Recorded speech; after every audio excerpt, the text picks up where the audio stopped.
Hi, this is Ned Siegfried from Siegfried and Jensen. As proud sponsors of BeliefCast, we hope you are inspired by Todd's weekly podcasts, which contain so many courageous stories of recovery and personal growth.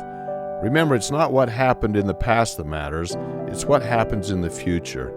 We invite you all to work hard and be optimistic about your future. Enjoy today's podcast. Welcome back, everybody. This is Todd Sylvester with the Todd Inspires BeliefCast. Thank you once again for tuning in and for believing in me. It means the world to me.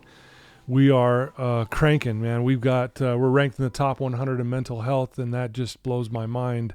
But it's because of you guys tuning in week after week and sharing these episodes. So thank you. And it's also because of my sponsors. I have Maury Nutrition. They now have a drink called Calm. It helps people with anxiety. They're the official drink of the BeliefCast. Wasatch Recovery, Siegfried and Jensen, and Thread Wallets. Thank you for believing in me. And then the music you heard at the beginning and at the end of this episode is by my good friend Paul Cardall. He's an award-winning pianist. He's got 25 million active listeners every month. He's amazing. Thank you, Paul, for letting us use your music, and I love you. Here we are, man. I've had some amazing guests on the last couple of weeks, and they just keep coming, man. It's amazing what people are doing. I've always been blown away. I think people are astonishing, and today's no different. We have Rob Sirstins with us today. Rob, thank you for being here. Hey, thank you so much. It's an honor. Yeah, man. You are an impressive human being who's been through a lot in his life. Right. You're doing a lot of good. I would probably call you more of a mentor, if you will. I know you do coaching Sure. and whatever, life coaching, whatever you want to call it. But, man, you're a mentor to so many because people look up to you because, again, you've been through it.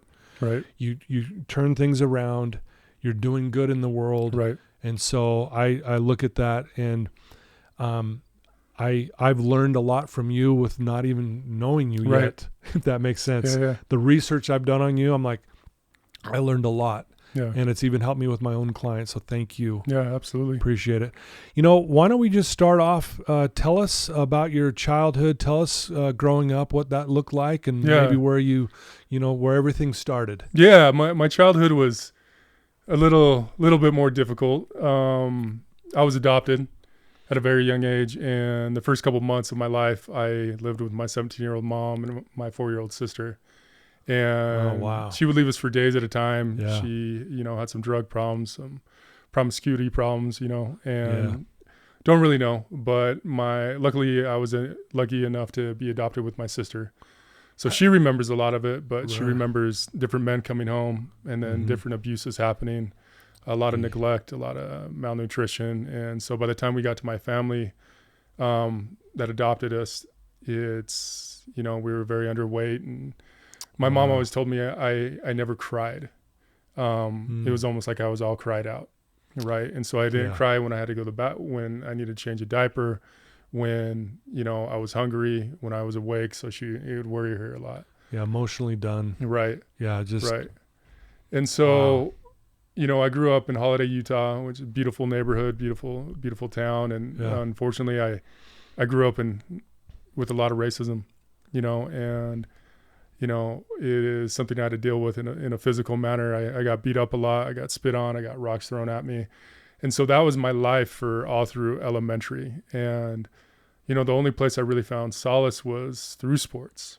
And, I was faster than kids 3, 4, 5 years older than me. And it's the only place where I felt belonging. Yeah. And that, somewhat seen. But other than that, like, I would have friends one day when they're on my team, and then they would turn around and bully me the next day. Really? Back in school. So what I did is it started ingraining really deep, a lot of unworthiness and self-hate and shame and confusion why I was in constantly fight or flight already, not just from my birth mother, but, from the community I was living in. Yeah. Right. And so that was my childhood. Didn't have any friends. And, sometimes I'd get invited to birthday parties, and I didn't realize this, but they brought me over just to make fun of me and bully me because I was different. Really? It happened on several occasions. And so from a very young age, I understood what darkness was. Yeah. Was there any other kids that were black as well? No. Or were they all white? All white, maybe a couple Hispanic kids. Okay. And there wasn't even any Polynesians yet. So you really were an easy target. Easy target. Growing up, obviously, right? You stood out, if you will. I did. Yeah, and kids can be ruthless, right? They were for sure. And again, I mean, I was bullied at some point, but nothing compared to what I mean, I don't know obviously what racism's like. I'm not going to try to pretend I do, but I've had a lot of people on my podcast who have been in your shoes, and it gives me some form of compassion and empathy for you that you had to deal with that. And we hope that people here in Utah are kind and nice, but kids can be ruthless. Right, for sure. I mean, it's part of it, and I'm not ever going to stay like, well, it made me better, or I had to go through what I go through. Yeah. I don't, not to jump too far ahead, but I'm just going to speak it while it's on my mind. I don't ever look at trauma with gratitude. I don't ever look at my abuse that I've gone through with gratitude. I look at the healing components and the wisdom I've gained and the compassion I've gained from it. Yeah. With absolute gratitude. Yeah. That makes sense. But I'll never look upon the trauma and what I've experienced and the places it took me to with gratitude.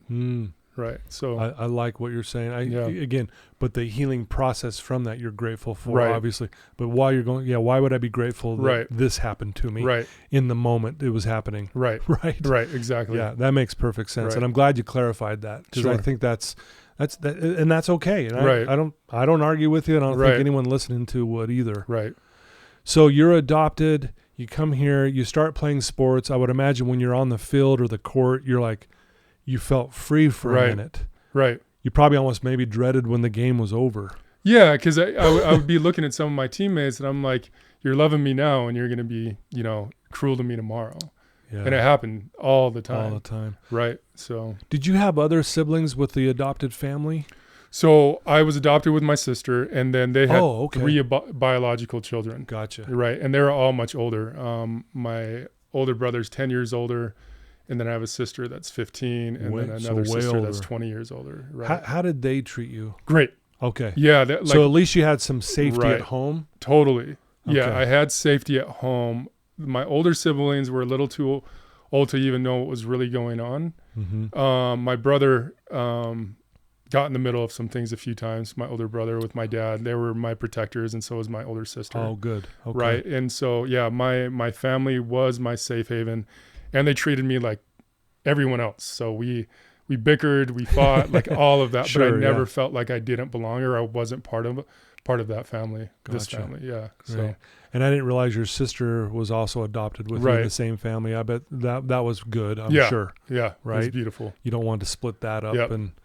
Wow. Yeah. So, what sports did you find that you loved the most and started excelling at? What did you notice? Yeah, I loved all of them. I played everything from basketball to volleyball, ran track, but I landed home with, I always say football was my first love and rugby was my mistress. Right. Yeah. And by the way, if you don't know Rob, he looks pretty good, man. His body's definitely look like a football player and a rugby player. Yeah. Yeah, so those were my sports, and I loved practice. I loved to train. Like it is something, because what I found with that is it's the only thing I had control over was my body, and shifting it and pushing it to the limit and seeing what it was capable of. Ooh, all while I didn't feel like I had any control over any other facet of my life. Right. Right. And so that's the only thing that made sense to me was my body. Yeah. Well, and I, exercise is powerful, not just because it makes us stronger and this and that, but what it does to our mind and our psyche and even our, if you will, spiritual and emotional strength. Sure. Yeah. So you were probably finding like, man, I feel good when I do this. Right. Absolutely. And it was the only place I knew where to put away my demons. Yeah. Yeah. Not only through childhood, but, all through adolescence and adulthood growing up. I never got into addiction. I never got into, any really bad behavior, but I would punish myself in the gym. And that's fascinating, right? Because if people looked at your upbringing, statistically, you don't have a chance. Right. You don't have a chance. Right. And for you to say you didn't get caught up in drugs is actually kind of surprising to me, because that was going to be my next question. Right. Like you never got caught up in any of the things outside of what you were just dealing with the bullying. Yeah. For some reason, that's amazing. Like even today, I'm so careful of what I put in my body. And, anywhere from steroids to TRT to any of that stuff. It's just like, it's a no for me. Right. Right. And I don't like foreign substances going in my body. But I'll have my cheeseburgers, I'll have my candies and stuff like that. Sure, so I don't want to sound like I'm some right. purist elitist by any means. But I knew from a very young age, I'm like, okay, in order to get out of this hellhole I'm in, I have to exceed. Yeah. I have to succeed in football. I have to succeed in rugby, one or the other. And that's the reason I took such good care of my body to get to where I got. Yeah. Yeah. How did that help you with your own psyche and your own mental state, like just dealing with life itself, right? Yeah. So I look back now, from when I started my healing 7-8 years ago, and it was actually a lot of self-punishment, right? It was the unworthiness. It was the self-hate, but it was still serving me in a way in the gym, and it was serving me on the football field, and it was serving me in the rugby field. Because again, that's the only thing I felt I had control over. Mm-hmm. Right. But I would go to the gym and 3 times a day. Wow. Right. Put in over 4 hours. Dang. Just so I didn't have to go back to, the darkness that was just waiting for me as soon as I left. But it's the only way that my mind can function in a way to heal or to keep the demons at bay. Gotcha. Yeah. Yeah. That makes sense too, Right. So you obviously had a lot of rage, a lot of anger, because again, you're hurting. Right. Like at the end of the day, really what was going on, you're hurting. Right. Did you like, you're being bullied and pushed around. Did you eventually start fighting back? Yes. After preschool and kindergarten, and I started getting older, and I started identifying the power of my body, I started fighting back. Right. And it didn't make it stop. I just took on more bullies at a time rather than just one or two. Oh, gotcha. Right. But I actually got to the point, which also developed a really bad chip on my shoulder growing up, and it made me turn into a know-it-all, and no one could tell me anything. I was very coachable on the field, but outside of that, like even with my parents and other mentors, I didn't want to hear it. Right. And, that feeling when you don't, even at a young age, where you don't feel anyone can truly see you or empathize for where you are, it develops a very thick ego, right, of protection. And so that's kind of what it turned into. Gotcha. Yeah, that was also not serving. Right. Yeah. And again, anyone who's been through traumatic things like that typically have those same kind of emotions: anger, frustration, self-hatred. Right. I mean, self-hatred is the killer though, right? Right. Talk about that for a minute, because I think a lot of people listening to us right now, Rob, are maybe even to this day are still struggling with self-hatred, or they may not call it self-hatred, but they are beating themselves up. Yeah, unworthiness, not good enough. Yeah, talk about that for a minute, because I think that's a very common thing, unfortunately. What I realize is self-hate, unworthiness, and shame is a lot of times, I would say most times, is projected onto you. Yeah.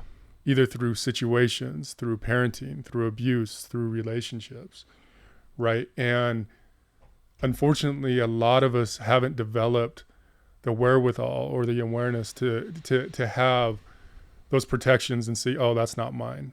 Right. We soak it up like a sponge, right? And we believe everything we're told to us. Right. Why we're not good enough, why we're not wide enough, why we're not this, why we're not that, why we're not skinny enough. Right. Yeah, right. And so what we do is that our brain turns into looking for confirmation bias every day in every situation with every relationship as to why we believe those things. Okay. And that's what I did for years and years and years. Yeah. I was told that I wasn't good enough. I was showed it over and over again. And so all I saw was confirmation as to why that was true to me. Okay.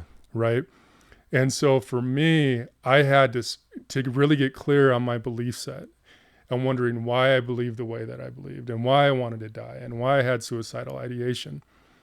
I had to get clear on what was true and what was not. Right? A lot of times we never challenge those thoughts, or else we just continually say them. Yeah, I suck. Right. Yeah, I'm not good enough. Yeah, I'm too fat. I'm so ugly. And so that's the loop that we continue to stay in. Right? And then I'm like, okay, why is this true?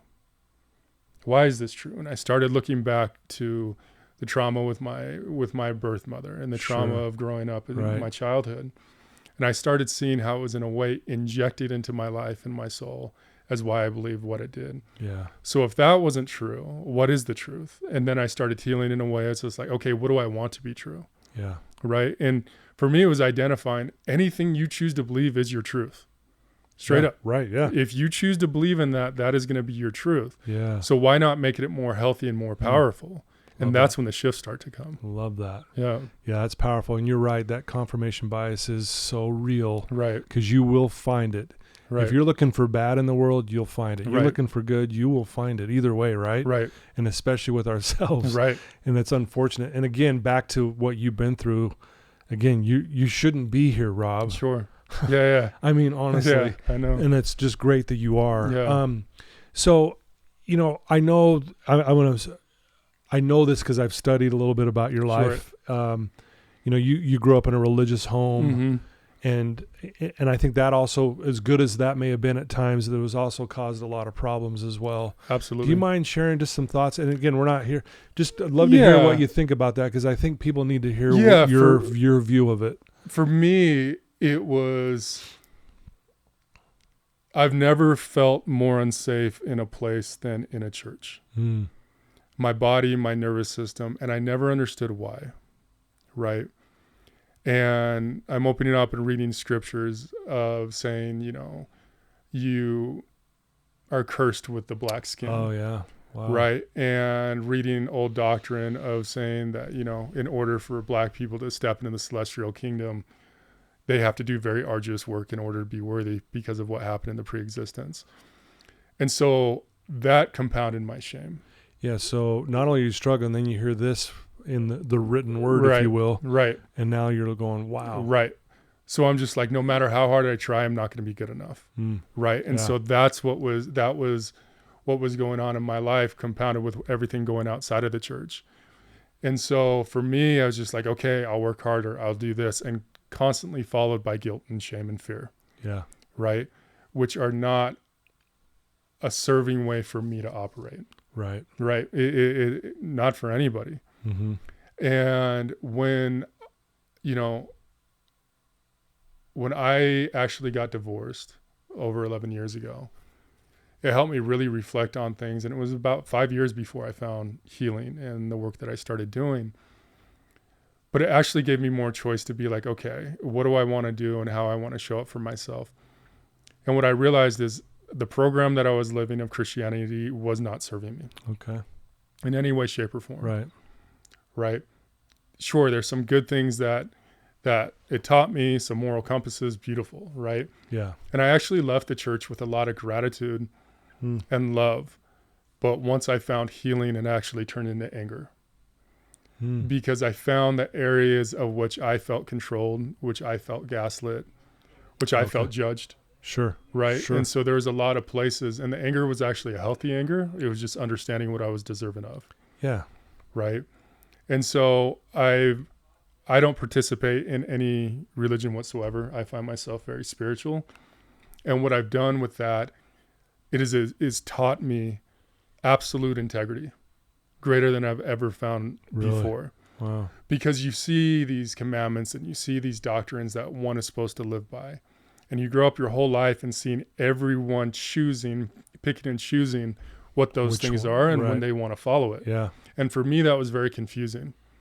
Right. And now it's just like, I am so good with who I am in alignment with who I am as a man and my soul that I know what absolute integrity and accountability is for me. Ooh, it's powerful. Yeah. And so that's where I am now with my religion stance. And I don't shame or,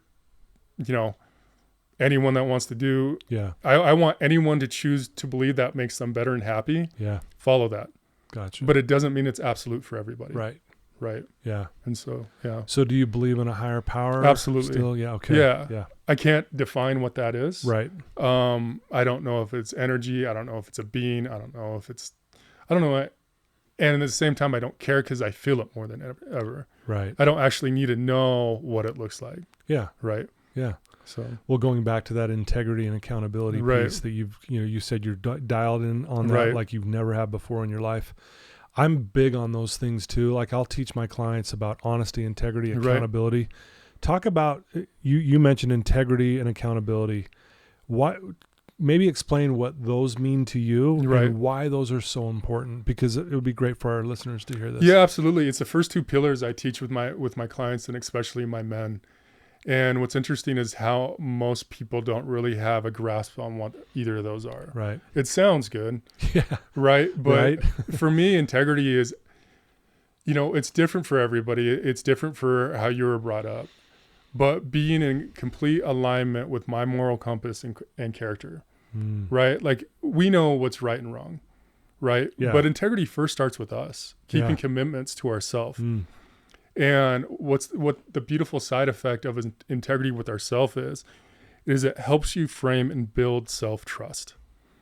Because if you can trust yourself, that's when your intuition starts to amplify, starts to get stronger. Yeah. Right. And it's an absolute superhuman tool that we all have, but we just don't all know how to exercise it. And so for me, integrity is being in complete alignment with your moral character. Love that. Right. For yourself and for those around you. Okay. Right. The next piece is being accountable with your decisions, being accountable with your wrongdoings. And, I like to say owning your shit. Yeah. There's a lot of people that are terrible at apologizing, that don't know how to own it. Yeah. Right. And what that is so freeing for me.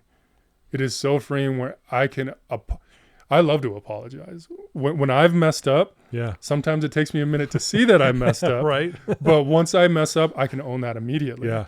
Right. And what that does with my clients, what that does with my relationships and romantic relationships and my family is when you can take accountability, guess what? It bridges more trust in that relationship. Yeah. When you're in a relationship or a partnership and you have someone that can't take accountability or ownership, that actually takes away trust and safety from that relationship. Sure. Yeah. Right. And so it is so imperative that those two, pillars, I call them, are instilled within each person. Yeah. Right. Well, and what I'm hearing too is if you take full accountability, own your shit, as you say, it's a part of integrity because it's your moral compass you're talking about. Like you're in line with it. Right. And your moral compass is I'm going to take accountability for my life. Right. Right. So they kind of go together. Right. Obviously. And it also becomes a slippery slope. And what I mean by that is there's a lot of people pleasers and people that self-sacrifice, that take too much accountability for stuff they don't need to take accountability for. I see what you're saying. Yeah. Right. And so they kind of die on the sword. They're like, oh, I'll handle it. It's my fault. I did this. And become the scapegoat for other people, which is also not serving, which knocks you out of integrity.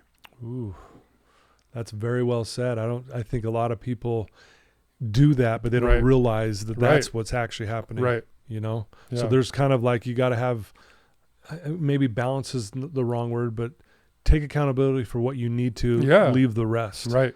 Yeah. Right. Because you self-punishing isn't serving you. Right. You're being over accountable and you're knocking yourself out of alignment. Yeah. You're not honoring yourself. Yeah. Beautifully said, yeah. Rob. Thank you. Obviously you're doing this good stuff now. How did you go from the kid who was raised by a drug addict mom, initially was adopted, bullied, pushed around, suffering, traumatic events, all this stuff, to what you're doing now? How did that transition start? Like, because you're obviously, you help a lot of people, right? Especially men being men, right. How did you get there? I know that's a big question. Yeah, I mean, you asked me 10 years ago if I was going to be doing this. The answer, I would have laughed at you. You asked me 8 years ago, even when I just started, I would have laughed at you. The dream was to play football. That was my way out, and I loved the game. I was a student of the game. In college, I knew everyone's offensive position, what they were doing and how they were doing it.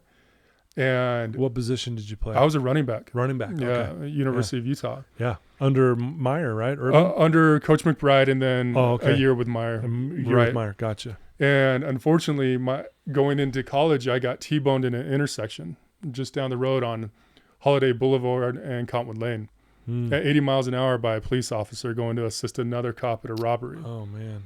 And it blew out my back and shifted my hips. And to this day, I still have problems with it. Really? if you would have hit me 6 more inches to the left, I would have died on impact. But Dang.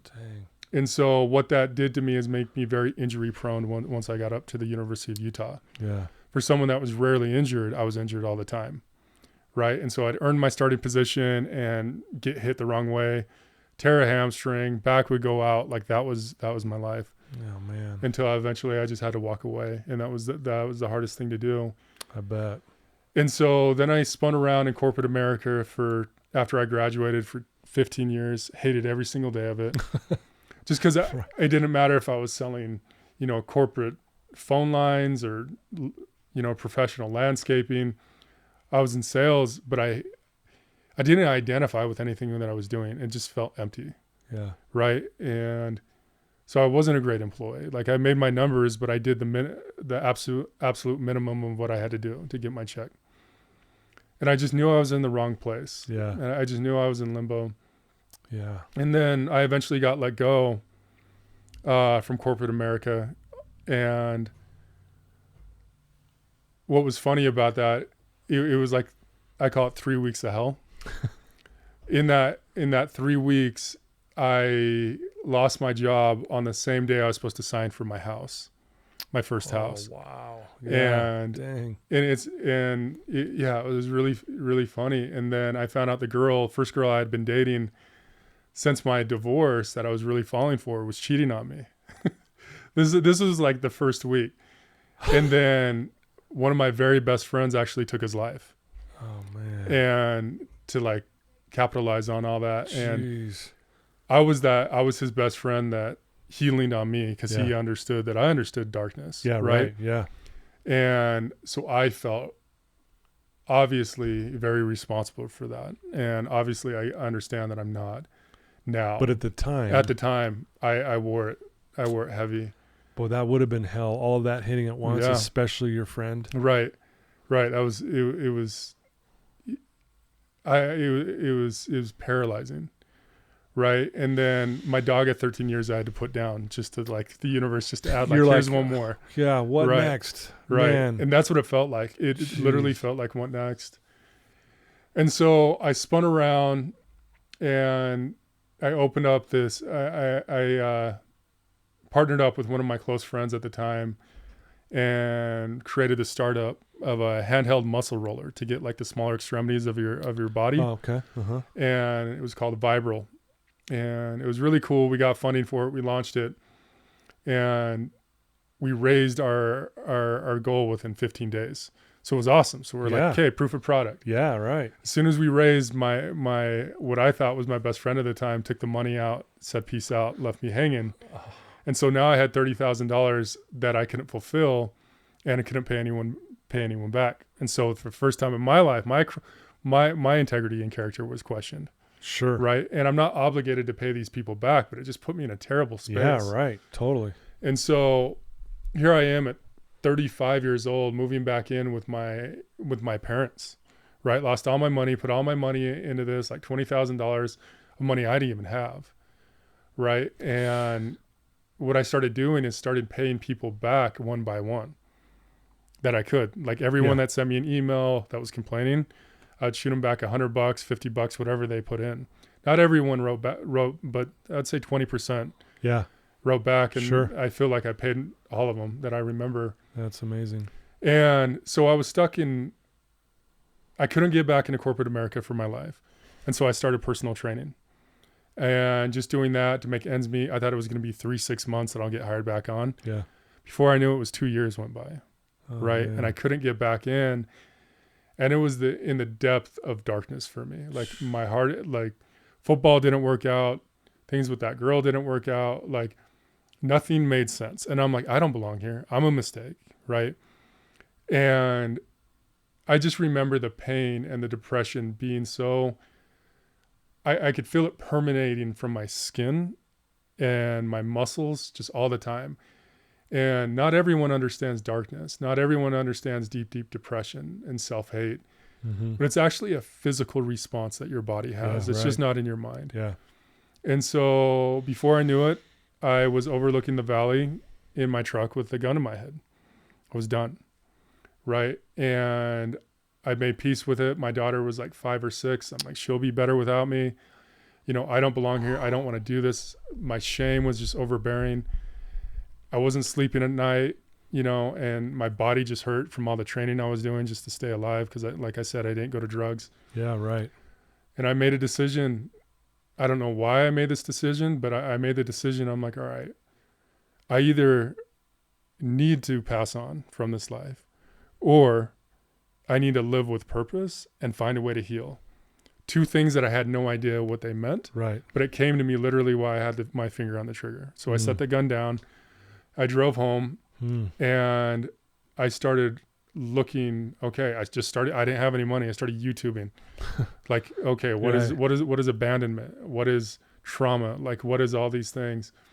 Then after that, I found certain healing circles and beautiful psychedelic circles that actually opened me up and helped people see me and me see them and understand that I wasn't alone. Yeah. And a big part of my healing was finding belonging in my darkness. Wow. Finding other people that have walked dark, because everyone around me, it's just like, hey, Rob, just think positive, like be happy. Right. Yeah. Like, and I'm just like, I don't even know what that means. Yeah. Right. It didn't compute. And I felt very unseen by people that truly loved me. Sure. Yeah. Right. But they didn't understand. Yeah. Right. And so me taking full initiative and doing everything I could and finding the correct mentors and making payments to just go to like a $450 healing circle for a weekend and stuff like that. Yeah. And people that saw me immediately turned into what I am today, which is warrior work, right? And warrior for me is truly identifying and fully accepting who you are as a person, right? Full acceptance. And when I explain that to people, they're like, I don't want to accept certain parts of me. Yeah. I'm like, we're not being okay with those parts that we still need to correct and heal and get better, right? It's not complacency there. Yeah. What it is when we shine light on our shortcomings and our trauma and the places we need to heal with compassion, it's actually so much easier to work with rather than putting it under the carpet or hiding it with shame. Right? It's hard to get to those levels of healing that we need to get to. Yeah. So if you can fully accept where you are as a person and shine the light with compassion, it actually expedites the healing process. Yeah. Right? And it takes time to get there. Sure. Right? Because there's the shadow work, there's all the limiting beliefs, but really getting to a place of full acceptance creates a confidence, a self-knowing, and a power that is unbridled. Right. I used to walk into a room, hoodie on, don't talk to me, don't look at me, just a heavy cloud of darkness. Right. And now it's just like I walk in a room, everyone feels me. Yeah. Everyone feels me. No, you do have an awesome presence about you. Right. Not just because you look good muscle wise. Yeah. But you have a good energy, if that makes sense. About you. Yeah. And that's something I hear all the time. Yeah. Right. And it's actually, when people tell me that, I'm like, I know. And it's not arrogance. Sure. It's almost like, I want to say pride. Like, I'm proud of what I've done to get to, because if you would have seen me 10 years ago, you would have been, I don't like that energy. Yeah. Well, and is it also fair to say that you're comfortable in your own skin? So much. Because you know who you are, you've accepted who you are and what you've been through. Right. And it comes through in your energy and your frequency to everyone you meet. Right. Because it's a complete turnaround from who I was as a kid. Yeah. Right. Who didn't know anything who I was, who was terrified. Right. Who I was so terrified to make a mistake. I was so terrified to do the wrong thing because I didn't want to be beat up. I didn't want to be hurt. I didn't want to be, screamed at in front of other people, which seemed to happen a lot. Right.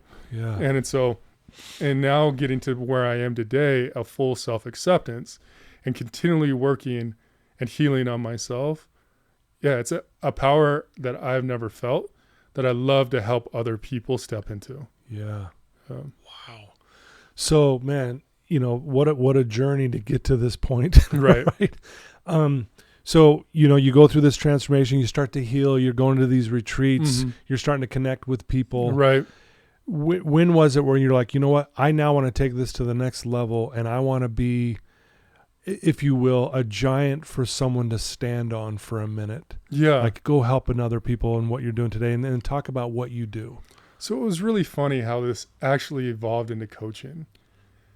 Because when I found healing, all my personal training clients were like, Rob, like, and I'm talking about clients that don't even know each other. Okay. All in sequence are like, Rob, you actually need to be a life coach because you've helped me so much mentally, not only physically, but so much mentally and emotionally. Yeah. Right. You have so much wisdom. And I thought it was an absolute stupid idea because I still, to this day, I hate the term entitled life coach. I hate it. Yeah. Right. Right. I don't like it either. Everyone's a coach now. Right. Yeah, Everyone's a coach. And so, but what happened is I took a few of my personal training clients and slowly over time, they evolved into life coaching clients. Right. And then slowly after that, it turned in 8 years later, I have clients all over the world. Yeah. I run 2 men's groups. Right. And it's just absolutely something I love doing. Excuse me. And so was your question of what do I do now? Like, how's my coaching? Yeah. So now you decide you're going to start doing this. Yeah. You're getting influence from, clients that you're training, but now you've got this amazing program worldwide. Right. I mean, your website's beautiful. You're doing some amazing things. So that's, talk about how that came about, all that. Yeah. It just, where I struggle as a coach is I'm not really business savvy. Right. And so everything has been I've been stacking the bricks very slowly. Mm-hmm. And I'm a person where it actually needs to feel good in my body before I do anything. Gotcha. Right. Like mind logically stuff makes sense. And I'll be told over and over how things need to be. And so over the years, it's just evolved into what it is now. Okay. Right. And I still work mostly on referral. I pulled back from my social media almost 90%, which isn't really serving me in a lot of ways. And I also know that the way I was showing up with social media a couple of years ago, it was overtaking what I actually needed to be focused on. Oh, so I want to talk about that for a second because I wrestle with this every day. Right. I'm on social media for my stuff. I don't like it. Yeah, I hate it. But there's a part of me going, well, I have to do it. Mm-hmm. But what I'm hearing is you're still cooking, doing fine, right? And you've taken a big step back from it, right? So have you noticed that you're doing it in such a way you don't necessarily need all that? I actually need to repattern it a little bit. Okay. Right. Gotcha. And so just doing it differently. Yeah. What I love is I did enough videos for like a couple years where people can look at it now and see it as my resume. Yeah. And I don't need to build up a following. I know some coaches that are killing it with not even a social media presence. Right. Which is great. Right. I would love to get to that level. Totally. Right. Yeah. But for me, it's just like, I would love to repattern it because I looked back at some of my videos the other day and I saw a lot that were just being done just to be done rather than from my truth and my heart. So not aligned with the integrity, your 100%. moral compass. Right. It wasn't aligning. It wasn't. It was more like, oh, I need to get video out. I need to satisfy the algorithm. I need to get followers. That's what it was for. Gotcha. Right. And so I just woke up last year one day. I'm like, I'm not doing this anymore. I'm not falling into that program any longer. So I've actually been in a very long process about how I want to go about it. Because a lot of times I would get downloads like, oh, I got to share this. And those downloads have kind of taken a back seat right now. It's been more focused on me and focused on my clientele. Gotcha. Right. And so I respect that. Yeah. And not to say like I want to go back in, but I want to go back in with a different energy. And I need to figure out what that looks like. Gotcha. No, and I really do respect that. Again, there's obviously some good with social media. There's a lot of good, but unfortunately you get caught up in a bunch of, it can take us off our moral compass, if you will. Right. So, no, I appreciate that you're doing that. So, is most of your clientele men, or do you have groups of women as well, or how does that look? Yeah, so it's interesting. My primary focus is on men. Okay. And I'll talk a little bit about that in a moment. But I also love working with women. And I find a lot of women that come to me are ones that have lost trust or never had trust within the masculine. Right? Okay. And so what I love is to help them heal through those parts, right? and actually for the first time find a safe container with safe masculine and powerful masculinity. Gotcha. Right? It's really important. I love working with women. Okay. Now with men, it is my absolute purpose and focus, right? Sure. With the epidemic with suicide with men, right? Right. I saw a statistic the other day that once you hit 40, men over 40 and above are 90% represent suicide of those numbers. It just keeps going up, right? Yeah, right. And so you see a lot of powerful influencers with huge followings, from the Andrew Tates to the Jordan Petersons and some local guys here that have huge followings, that I absolutely, how can I say this? I don't like anything that they're doing, right? Let me rephrase that. 15% of some things that they talk about when it comes to men are great. Yeah. Sure. It makes sense. But there's an energy, and this is the piece that I'm stepping into when I step back into social media. When men can be found and be seen in their shame and in their anger, that's what a lot of these influencers are attaching them to, which creates greater misogyny, which creates greater anger, which creates greater self-hate. But what a lot of these influencers are doing to the untrained mind is attaching to their shame and anger. They're not telling you how to overcome it. Right. They're just telling you to double down in your behavior. Right? Yeah. I see a lot of men shaming other men for not being like them. Right. For not believing politically how they believe. Yeah. For not, all these men get up and, in their machismo, I guess, and shaming other men for not looking, not being like them. And I have a really, really hard time with that because there isn't an absolute line of what a man is.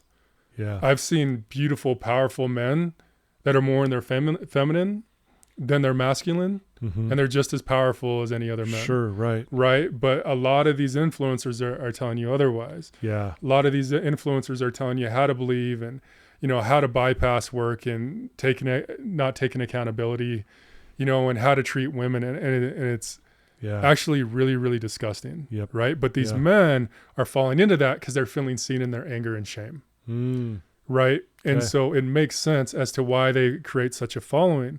And so when I show up, especially to my men's groups in these healing circles, looking like I look, having the resume that I do of an athlete, and then I'm telling these men, like, no, there's actually power in the vulnerability.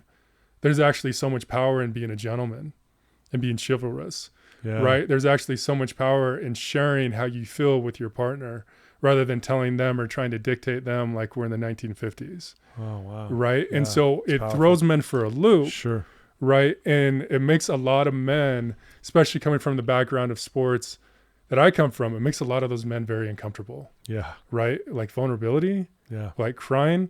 But then years go by and then I get calls from them every once in a while. They're like, all right, I see what you were saying. Right. And so the message I'm trying to create among men is you actually have to go within and stop following the narrative of shame and anger of other men dictating how you feel you're supposed to be. Wow. Yeah. Powerful words. Thank you for sharing Yeah. that. Wow.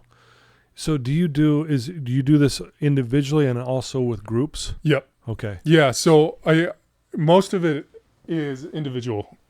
Okay. One-on-one, right? Okay. Most and of then, one-on-one stuff. Yeah. Gotcha. With my men's groups, I started a group of introduction into powerful masculinity, a group that I run for 8 weeks, and I do it, consecutively, or I will be, right? And then I have my men's group of former men's clients and current clients where we meet every other week. Okay. Right. Gotcha. Okay. So that's what we do. That's awesome. Yeah.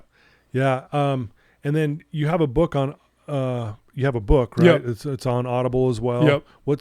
Tell us what the name of the book is and how someone can maybe get that. Yeah. It's called Ego of the Warrior. Yeah. Because it's just an autobiography of my life. I wrote it. It's my voice on Audible. And it just highlights everything that I've gone through. And I wrote it in a way I never wrote it in a way thinking I was going to publish it. It was more cathartic for me. Yeah, just a way to kind of get it out. Yeah, decompress and process. And then I'm like, oh, I have a book here. And I didn't put any advertising or marketing behind it. You know, when I finished writing it over 5 years ago, and then I think I just barely published it like 2 years ago, maybe a little bit longer. But yeah, it just talks about, the reason I published it is so other people could feel seen. Right. And understand. And I hear that all the time. Like I feel so seen, and what you've been through, because I went through a lot of darkness, right? And a lot of things that we haven't touched on here, just because of the mindset that I had. Yeah. Right. And I also go, what I started doing to shift and to step into healing for me. Yeah. Right. Just to give a broader perspective. For sure. Yeah. So what do you want to do with this? What are your future plans? Like, where do you see this going? And do you have other ideas and things that you're trying to work on that you want to expand? Or? Yeah.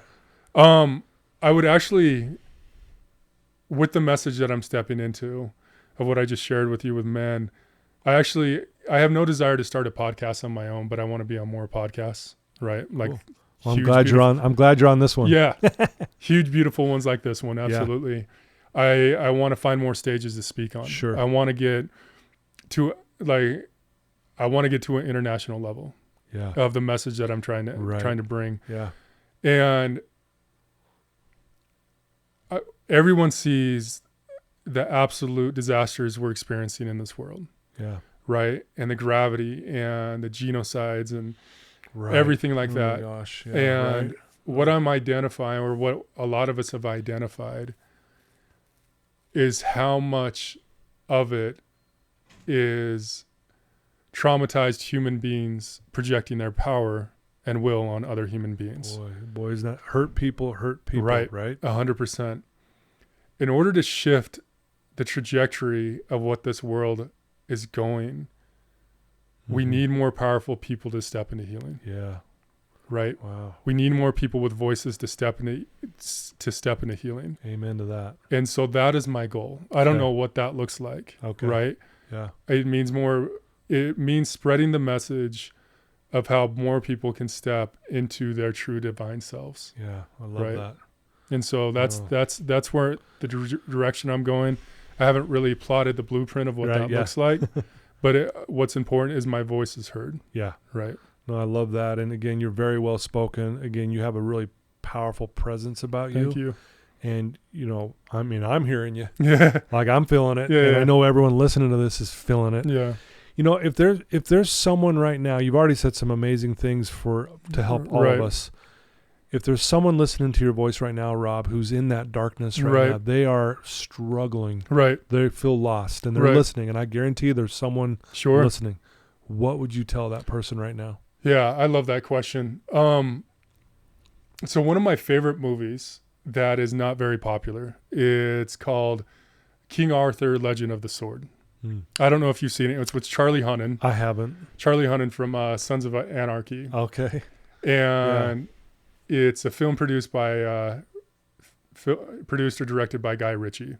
So if you like his films. Yeah, Guy Ritchie's awesome. But it's the fantasy version of King Arthur. There's tons of those made. Yeah. But metaphorically to me, it is one of the most beautiful, powerful stories of transformation, healing, and stepping fully into your power. And there's a part in that movie when he first discovers that he is the born king. He didn't realize he was the born king. And in order to fully step into his power and fully self-actualize, he has to go into something called the Darklands. To see what he's made of and for him to see who he is. Okay. I was in darkness for probably years and years more than I needed to be. Right? And so there's a couple places I'm going to come for this. Sure.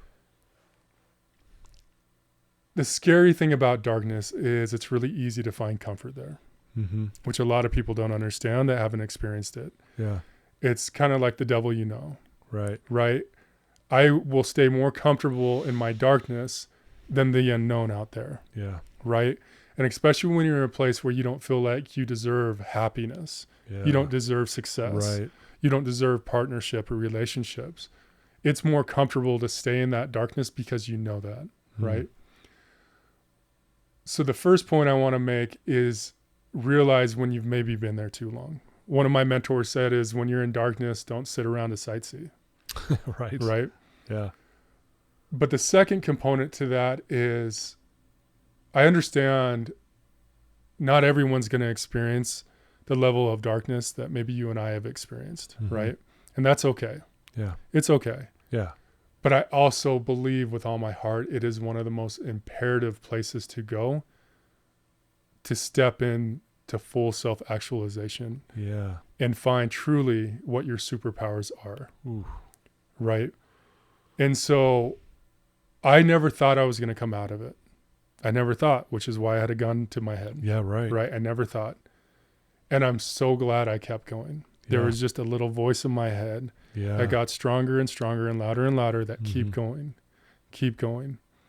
And now, because of what I've been through, I am the most powerful version of me that I could ever be. Yeah. Right?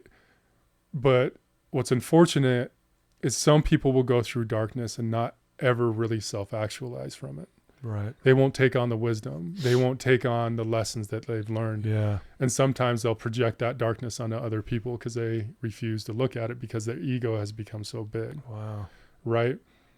But when you're in darkness, I know with all my heart you're going to get through it if you choose to get through it. And you will be such a better and more powerful human being that you could ever imagined. And you'll be able to turn anything that you want into manifestation. Dang. I truly believe that. Yeah. Right. And I'm not saying anyone go out and seek darkness. Right. But for those that are stuck in it, keep going, go through it, and just see how powerful you're going to become. Dang. It's almost like a training ground for your superpowers. 100%. Right? Yeah. Yeah. Yeah. Very well said. Yeah. Thank you. Love that. Yeah. I mean, I'm hearing this going, man, that really helps me too, Right. Rob. Seriously. Thank you. If someone wants to reach out to you, Rob, and do your program or sign up to have you as their mentor or coach, how would they do that? What's the best way? My website's great, robsirstins.com, all social media platforms as well. I just have a waiver. You can just click on the link and put your information. We set up a call and go from there. Cool. And I'll put the link in the show notes so people can get right to it. But you spell your last name Sirstins. Yes. Rob Sirstins. Sirstins. Yeah. Sorry. It's a tough .com. one. I know. It's a tongue twister for me. Yeah. You know, I butcher something every time. So it's okay. This is all part of it. No problem. I'm human. Yeah. Yeah, man, this has been fantastic to talk to you, Rob. Thank you for taking time. Yeah, thank you. It's been an honor. I know we tried to do this earlier. Yeah. But hey, it all happened when it needed to. Right. And I thank you for your time. Yeah. I praise your work and you're trying to make people be better. Right. And it's so cool that you took the darkness you went through, the light you're now enjoying, but you're not just hoarding it. You're now sharing it. Yep. And that's the beauty. Absolutely. Man. Isn't that cool? Being full purpose with it. Full purpose, yeah. And I really loved your definition and explanation of integrity and accountability. Right. That hit me hard, because I think those are crucial things for all of us to make sure that we do that. Yeah, absolutely. So, yeah. Well, thanks for being on my show. Thanks so much. It's been an absolute honor. Yeah, you Truly betcha. Appreciate you. Okay. Well, I told you guys today was going to be amazing. Rob, man, he's a good guy, doing great things, been through a lot. And now he's giving back. So please reach out to him. I'll have his link in the show notes. If you have someone in your life who is in that darkness, send him a link to this episode, have him listen to it, and then follow back up with them. It's a great way to break the ice. You can ask him, hey, what did you get from Rob? And then you can connect him with Rob. So let's please do that. Let's get this out to as many people as we can, as you guys always do. Thank you for being good foot soldiers and sharing our message. I love you. Again, a shout out to my sponsors. I couldn't do this without you. So thanks for backing me up and helping me with this cause. And one last thank you to Rob. You're amazing. Thanks for being here. Thank you so much. Appreciate it.